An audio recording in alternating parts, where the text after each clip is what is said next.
하나님 말씀은 구약 성경 욥기서 42장 10절에서 17절까지 말씀입니다. 제가 가진 성경은 804면입니다. 욥기서 42장 10절부터 봅니다. 욥이 그의 친구들을 위하여 기도할 때 여호와께서 욥의 공경을 돌이키시고 여호와께서 욥에게 이전 모든 소유보다 갑절이나 주신지라.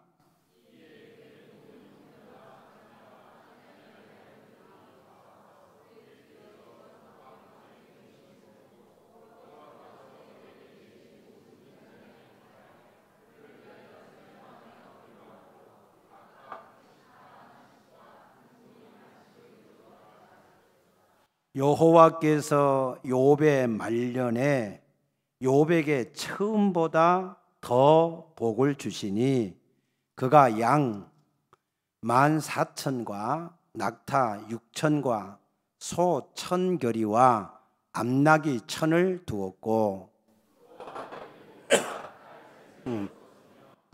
그가 첫째 딸은 여미마라 이름하였고 둘째 딸은 그시아라 이름하였고 셋째 딸은 게넷 함북이라 이름하였으니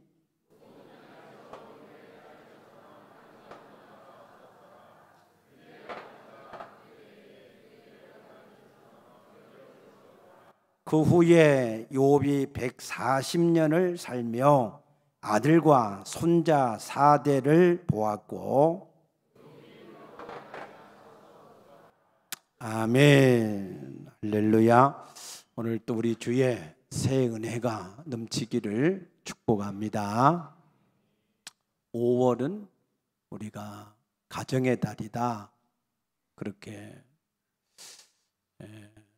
우리가 생각을 하는데, 이 가정의 달에 우리의 가정들이 어떤 가정이 되어야 진짜로 하나님의 주신 복을 받는 그런 가정이 되어질 수 있을까 하는 것입니다.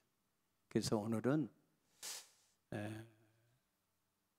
욥의 가정을 우리가 한번 살펴보면서 우리의 가정이 욥의 가정과 어떤 부분에서 다르고 어떤 부분들을 우리가 닮아가야 될지에 대해서 함께 말씀을 나누려고 합니다. 욥은 아브라함과 동시대에 살았던 사람으로 알려져 있습니다. 아브라함은 예수 그리스도의 오실 땅, 가나안 땅을 붙들고 살아가는 것 때문에 하나님께서 그 아브라함을 따라다니시면서 연약할 때, 부족할 때 따라다니시면서 이 아브라함을 축복을 하셨습니다. 그래서 창세기 24장 1절에 보면 이 아브라함은 나이 많아 늙는 장수의 복과 그의 모든 범사의 복을 받았더라 그랬습니다.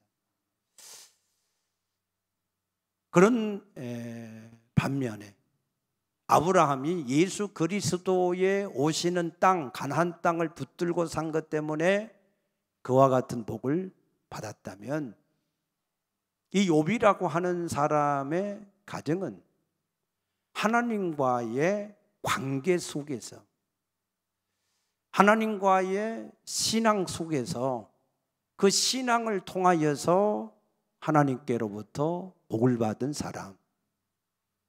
오늘 여기 욥기 42장에 보게 되면 10절에도 여호와께서 욥에게 이전 모든 소유보다 갑절이나 주셨다 그랬고, 12절에도 여호와께서 욥의 말년에 욥에게 처음보다 더 복을 주시니 그랬고, 또 15절에도 모든 땅에서 욥의 딸들처럼 아리따운 여자가 없다 그랬고, 욥은 140년을 살고 아들과 손자 4대를 보았고 늙어 나이가 차서 죽는 그러한 복을 받았다 했습니다.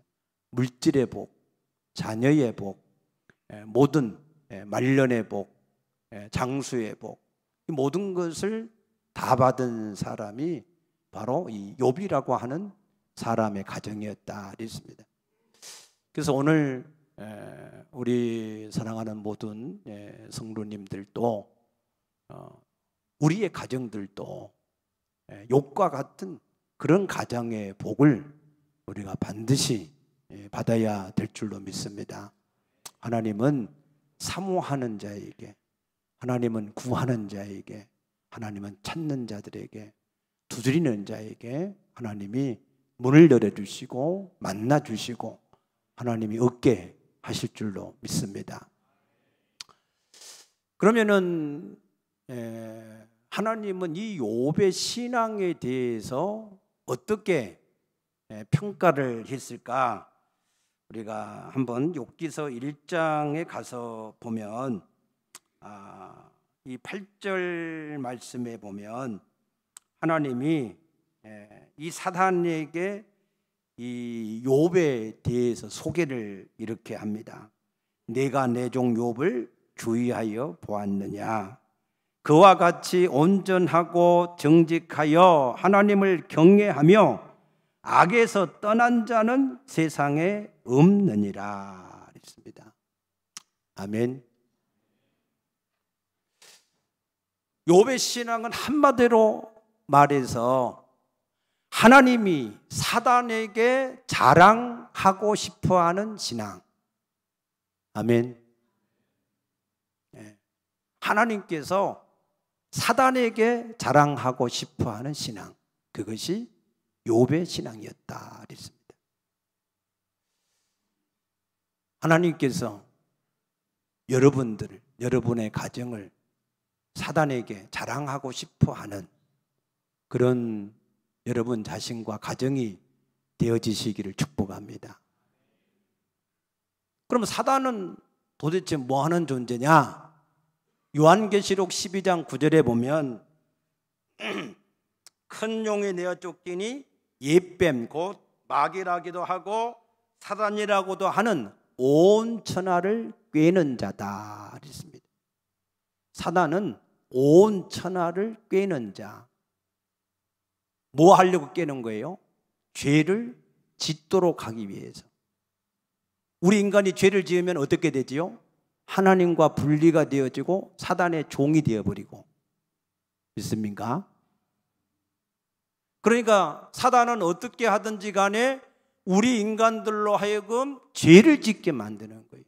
그래서 하나님이 함께하지 못하게 만들고 자기의 종으로 삼기 위해서 할 수만 있으면 그러면은 우리 인간들로 하여금 죄를 계속해서 짓게 만드는 일을 하는 존재가 사단인 것을 아시기 바랍니다.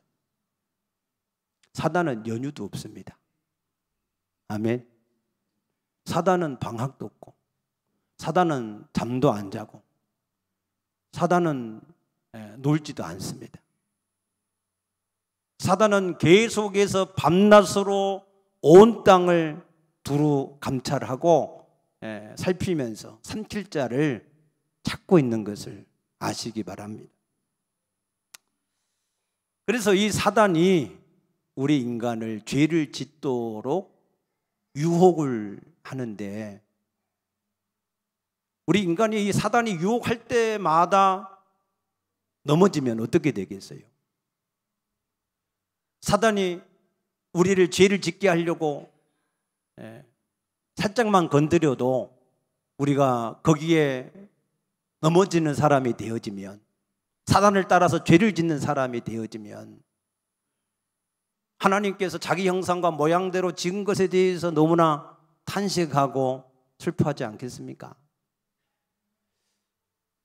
히브리서 12장 4절에 보면은 죄와 더불어 싸우되 피 흘리기까지 싸워야 된다.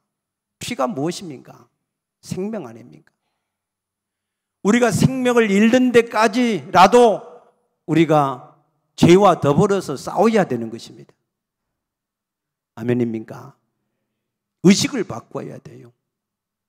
죄를 지어도 괜찮다. 죄를 지어도 아무렇지도 않다. 죄를 뭐 그냥 짓고 그냥 회개하고 또 뭐 다시 또 살아가면 되지. 그런 의식을 가져서는 안 됩니다. 김수영 씨의 시에 보면 풀이라고 하는 시가 있습니다. 그 시에 보면은 바람이 불기도 전에 풀이 눕는다 그랬어요. 우리가 사단이 우리를 넘어뜨리기 위해서 공격을 하려고 폰만 잡아도 우리가 그 사단에게 우리 마음을 내어주고 죄 가운데 우리가 산다고 하면 어찌 우리가 하나님 앞에서 부끄럽지 않겠습니까? 그래서 이것을 빗대어서 정치권에서는 이 정부의 입맛에 따라서 검찰이 알아서 모든 일을 하는 것을 빗대서 세상에서 말하기도 하는 것입니다. 그러므로 우리는 이 사단과 더불어서 우리가 싸워야 된다는 거예요. 욥은 사단이 여러 가지 모양을 가지고 계속해서 죄를 짓게 만들도록 유혹하고 계속해서 공격을 했지만 완전하지는 않지만 10번 찍으면 9번은 견뎌내고 1번은 넘어졌지만 그래도 잘 싸워서 이겼다는 겁니다. 아멘입니까? 여러분 우리의 신앙도 여러분 죄와 더불어서 싸워서 이기겠다라고 하는 우리에게 이길 수 있는 신분도 권세도 능력도 주신 줄로 믿고 여러분 죄와 더불어 싸워서 이길 수 있는 신앙이 되어지시기를 축복합니다. 불교에서는 자기 스스로 불처가 되기 위해서 불공도 드리고 수연도 합니다. 자기 스스로 의로워지려고 하는 것이죠. 그러나 우리는 신앙이 그렇지 않습니다. 우리가 의로워지려고 하는, 우리가 죄를 짓지 않으려고 하는 것은 우리가 하나님과 사단의 중간에 있어서 항상 우리가 하나님의 편이 되는 것을 말하는 겁니다. 믿습니까? 열왕기상 18장 21절에 보면은 엘리야가 갈멜산에서 너희가 여호와가 하나님이면 여호와를, 바알이 하나님이면 바알을 둘 중에 하나를 택해라 라고 권면을 하는 것을 볼 수 있습니다. 우리가 이 땅에서 다시 하나님을 만났습니까? 그 하나님을 만났다면 그 하나님과의 관계를 가장 귀하게 여길 수 있게 되기를 축복합니다. 그래서 그 하나님과의 의리를 인해서 부부지간도 마찬가지 아니에요. 서로가 부부가 자기 아내나 남편에 대한 의리 때문에 그런 이 죄를 짓지 않는 거 아니겠습니까? 맞습니까? 하나님과의 우리의 관계도 신랑과 신부다 그랬습니다. 그래서 우리도 하나님과의 관계, 이 욥은 그냥 죄를 안 지으려고 그런 게 아니에요. 하나님을 경외함으로 그가 죄를 짓지 않았다 그랬습니다. 하나님을 기분 나쁘게 하지 않기 위해서, 하나님의 마음이 상하지 않게 하기 위해서 그가 죄를 짓지 않았다 하신 줄로 믿습니다. 그러면 욥은 무엇 때문에 그렇게 하나님과 관계를 중요하게 여겼을까? 오늘 욥기서 1장 9절부터 보게 되면 이런 말씀이 있습니다.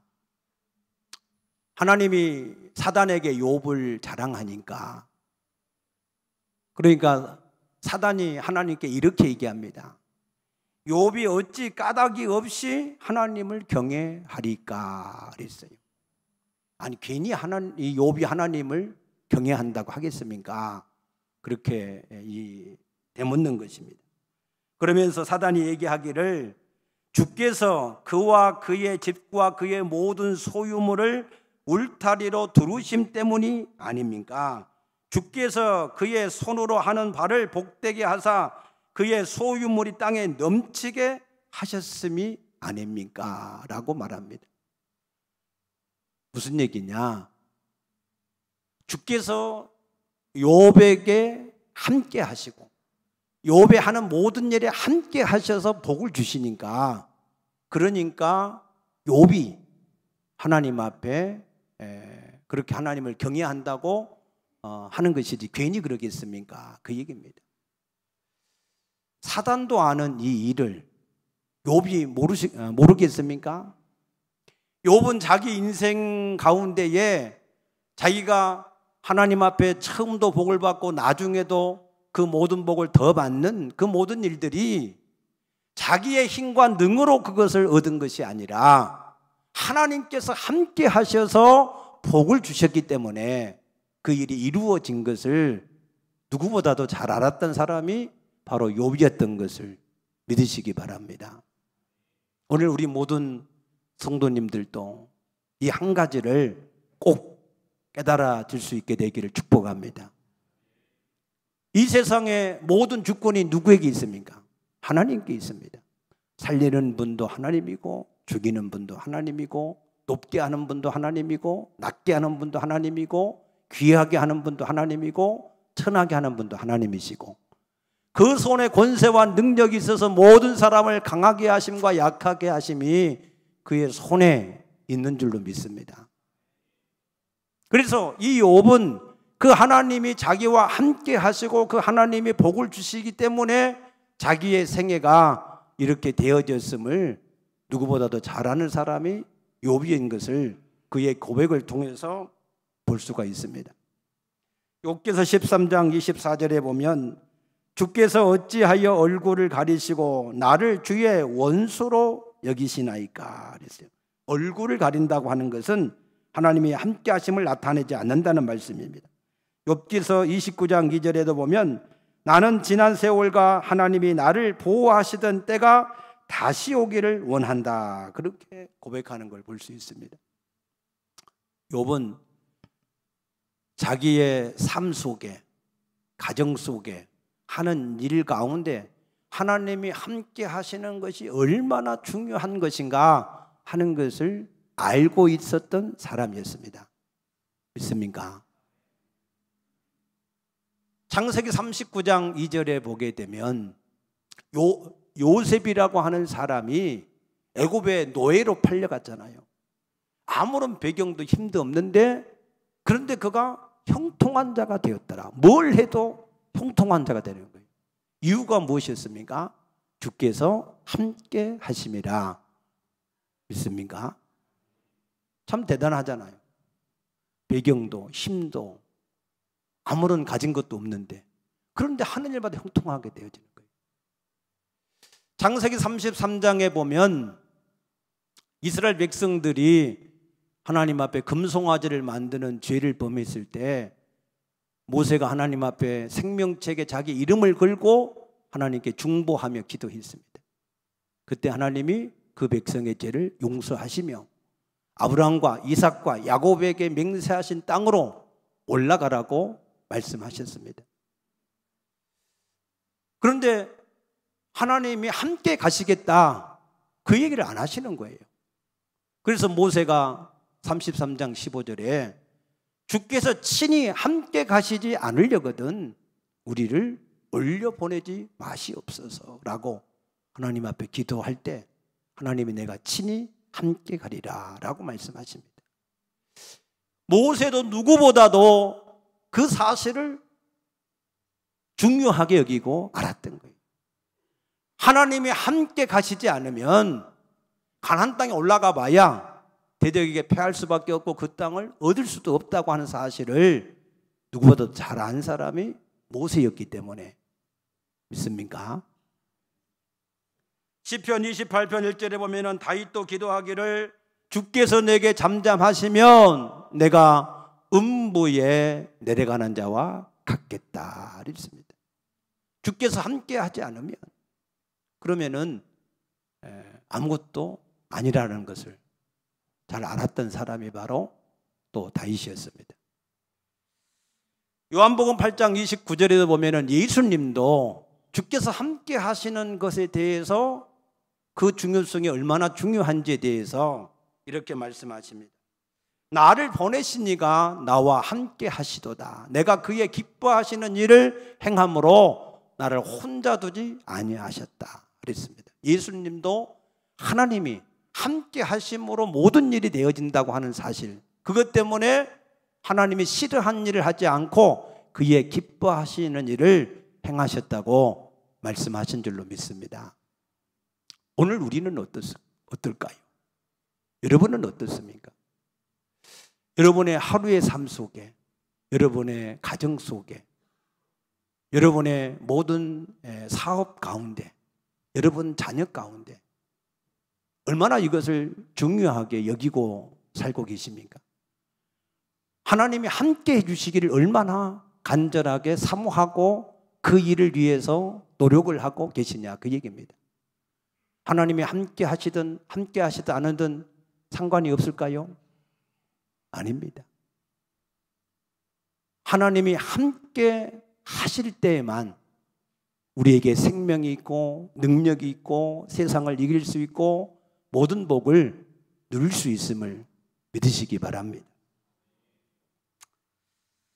그러면 욥은 어느 정도로 하나님이 함께 하시기를 바라서 죄를 짓지 않으려고 힘을 썼는가? 이 욥기서 1장 13절 말씀부터 쭉 보게 되면 욥은 하루아침에 그의 그 많던 재산이, 없는 사람이 재산을 잃은 것은 별로 상실감이 없어요. 그러나 물질의 풍성함을 가지고 살던 사람이 하루아침에 물질이 없어지면 그건 어떤 사람의 표현대로 지옥 같은 그런 이 세상을 맛본다고 하지요. 욥은 그 많던 풍부한 물질이 하루아침에 완전히 다 사라졌습니다. 뿐만 아니라 그의 10자녀도, 아들 7, 딸 3, 10자녀도 하루아침에 다 죽고 말았습니다. 이 정도 되면 사람들이 어떤 반응이 일어날까요? 여러분들은 어떤 반응을 할 것 같습니까? 원망과 불평과 짜증과 분노와 낙심과 그런 온갖 죄 가운데 빠질 수밖에 없겠지요. 그러나 욥은 그러한 일에 대해서 이렇게 고백을 합니다. 욥기서 1장 21절에 보면 이르되 내가 모태에서 알몸으로 나와 싸운즉 또한 알몸의 거리로 돌아가올지라. 주시니도 여호와시요 거두시니도 여호와시오니 여호와의 이름이 찬송을 받으실지니이다 그랬습니다. 아멘. 이 말은 욥이 그러한 일들을 겪었을 때 하나님께 예배하면서 하는 고백이었습니다.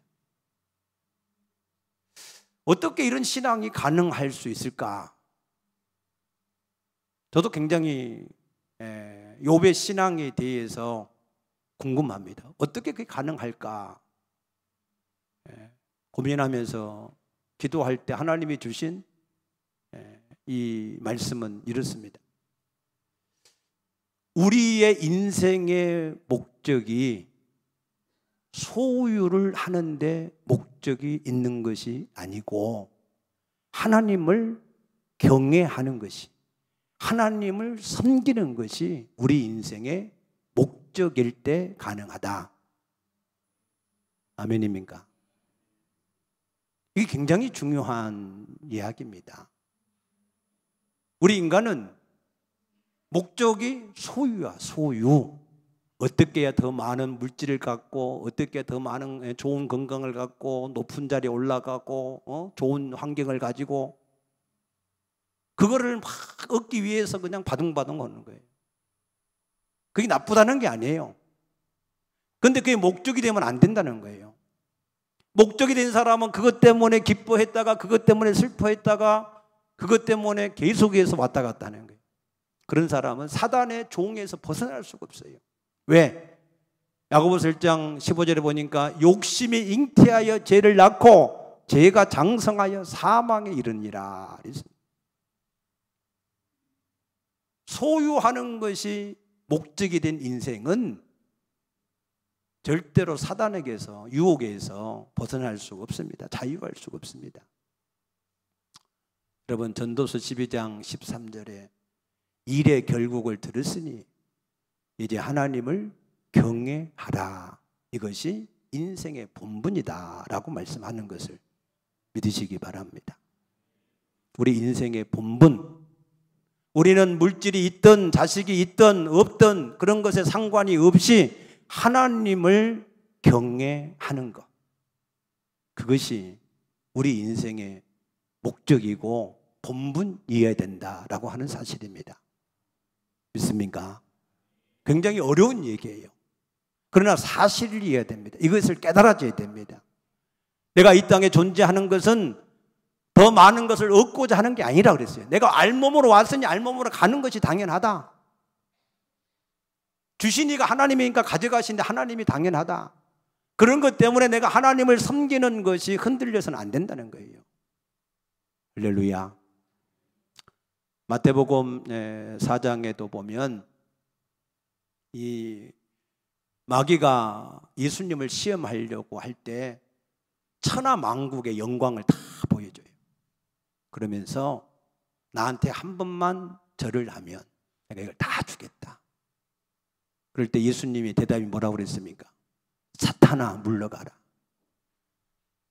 하나님을 경외하는 것이 우리 인생의 본분인 것을 분명하게 선포한 줄로 믿으시기 바랍니다.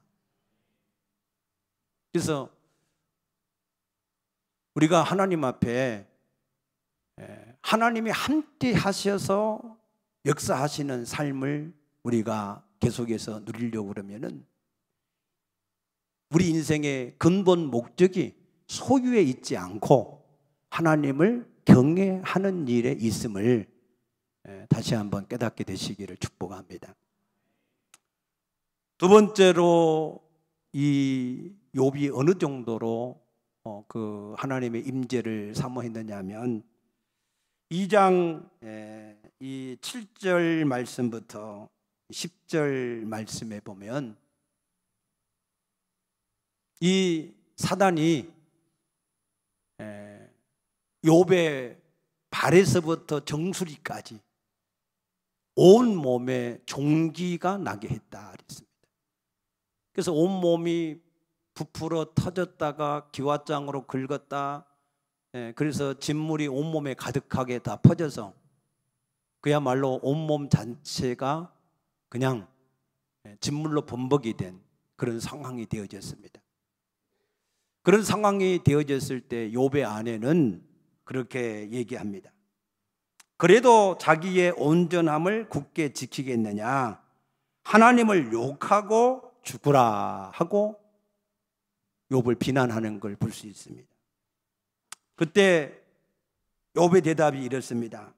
그가 이르되 그대의 말이 한 어리석은 여자의 말 같도다. 우리가 하나님께 복을 받았은즉 화도 받지 아니하겠느냐 하고 이 모든 일에 욥이 입술로 범죄하지 아니하니라 그랬습니다. 믿습니까? 우리는 짧은 생각에 지금 당장에 좋은 것들이 좋은 것이라고 일이 잘 되고 형통하고 좋아지는 것, 그것이 우리의 복이라고 생각을 합니다. 그런데 욥은 아니라는 거예요. 우리가 복을 받는 것도 복이지만 화를 받는 것도 그것이 우리에게 복이라는 사실을 분명히 말하고 있는 것입니다. 믿습니까? 고린도후서 12장 9절에 보면은 사도 바울도 그래서 나도 나의 여러 약한 것들을 자랑하노라 그랬습니다. 약한 것들이 복이 아닌 것이 아니라 그게 축복의 통로라는 겁니다. 마태복음 7장 13절에 예수님도 넓은 길로 가지 말고 좁은 길로 들어가라고 우리에게 권면하는 걸 볼 수 있습니다. 믿습니까? 이게 어떻게 가능한 일일까?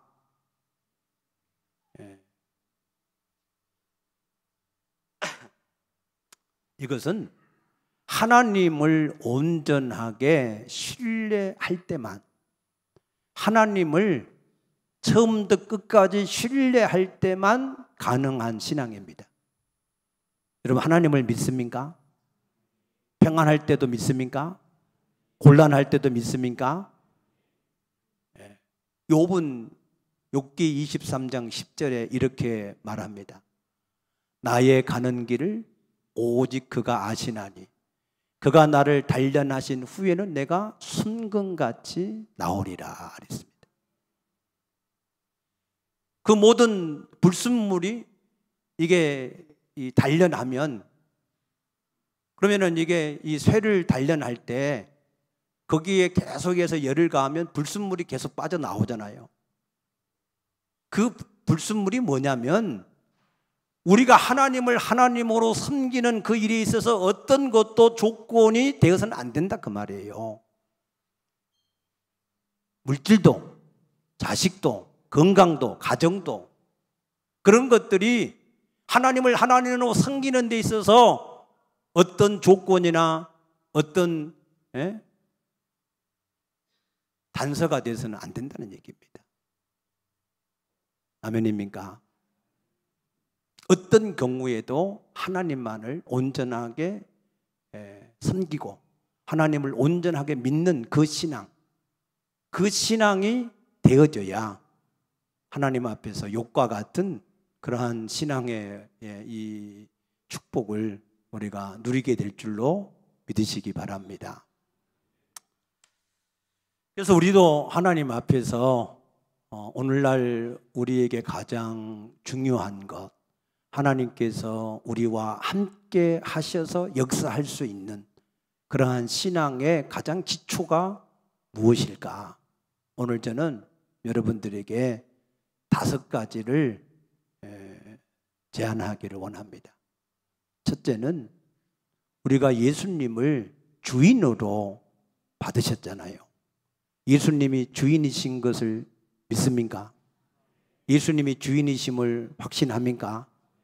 그러면 예수님을 주인답게 섬기시기를 축복합니다. 마음을 다하고 뜻을 다하고 성품을 다하고 목숨을 다해서 그냥 입술로만 주여 주여 하지 말고 주인답게 섬기시기를 축복합니다. 두 번째는 예수님이 주신 사명, 하나님의 복음을 전하는 그 일의 목적을 가지고 충성을 다하시기 바랍니다. 힘을 다하시기 바랍니다. 세 번째는 그 하나님 앞에서, 하나님은 빛의 하나님이라서 우리가 죄가 없어야 우리 가운데 함께 하실 수 있습니다.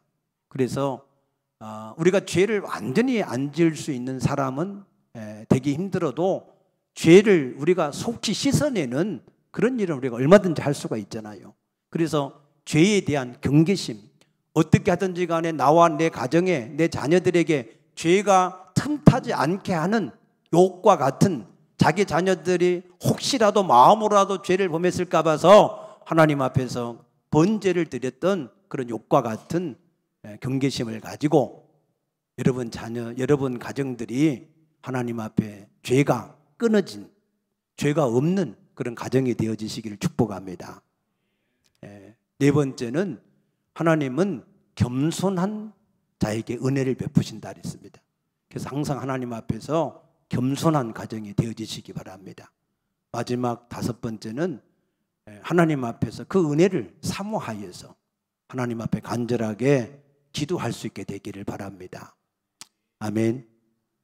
이 5가지를 여러분들이 마음에 품고 하나님 앞에 그 은혜를 사모하고 하나님 앞에 간절하게 여러분들이 힘쓰고 애써서 기도하면, 그러면 하나님이 항상 함께 하심으로, 하나님이 산울로 울타리가 되어서 지켜주시고 하는 모든 일에 복을 주시어서 땅에 그 모든 소유가 넘치게 하시고 이전보다 더 말년이 잘 되어지게 하는 그러한 복을 분명하게 주실 줄로 믿습니다. 그래서 5월 가정의 달을 우리가 시작하면서 이 욥기서 말씀을 여러분들이 잘 한번 읽어보시기 바랍니다. 그러면서 욥이라고 하는 사람은 하나님과 관계에서 어떤 신앙을 가졌기에 하나님께서 그의 생애 초에도, 생애 초기에도 그런 복을 주셨고, 그리고 그의 생애 말년에도 초에 받은 복보다 더 풍성한, 더 갑절의 복을 주실 수밖에 없었는가 하는 것을 잘 깨달아져서 우리 모든 성도들이 점점 세월이 지나면 지날수록 더 잘되고 더 풍성해지고 더 존귀해지고 더 뛰어난 그런 가정들이 되어질 수 있기를 축복합니다. 축복합니다. 기도하십시다. 좋으신 아버지 감사합니다. 주님 앞에서 우리의 가정들이 어떠한 가정들이 되어야 하는지 욥의 가정을 롤 모델로 제시하였사오니 하나님, 저들이 그 욥의 신앙을 본받아서 하나님 앞에 욥과 같은 그러한 인생의 말년의 복을 받아갈 수 있는 그러한 복을 얻게 하여 주시옵소서.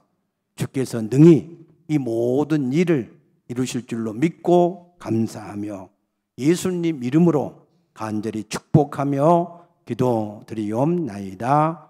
아멘.